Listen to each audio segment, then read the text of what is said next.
Hi, my name is Zoey, and I will be reading you Homer's Problem. Homer had a problem. He was writing a book, but he had run out of ideas. Homer decided to go on a walk to clear his head. He walked to the edge of the town and the start of the forest. On the way there, Homer spoke to Narcissus, the baker. Narcissus said, "Hello, Homer. Storytelling again?" Homer nodded and walked away. The forest was imposing as the Persian army, and it howled like a wolf.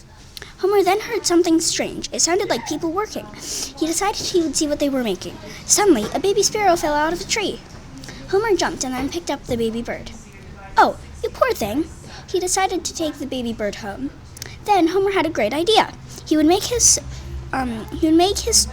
story about a hero who had a terribly hard time getting home from a war.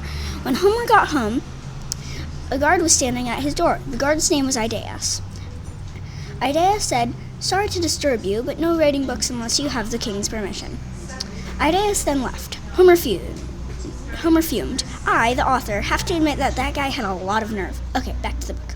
Homer thought Idaeus was lying, but he did not mention that to anyone. He knew Idaeus was a well-trained soldier that could actually kick his butt, and if he told anyone, the news would get to him so fast. Homer needed to keep the secret. The next day, Homer met a young girl named Nix. Nix was talented, funny, and kind. Nix wanted to write a book. She was in a group of girls led by a girl named Zoey. All of the girls in the group had three things in common. They were tough, wily, and beautiful.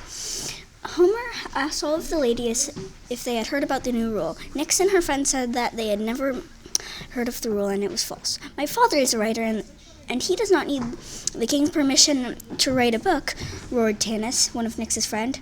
Tanis also promised to yell at Idaeus because they were twins, and that's what twins do. All through the day, Homer asked all of the people in the town if they had heard of the new rule. "Nope, no. What new rule?" people answered. At noon, Homer knew that the new rule was false, so Homer kept on writing his book. And that is how Homer wrote the Odyssey and became one of the greatest writers in Greece.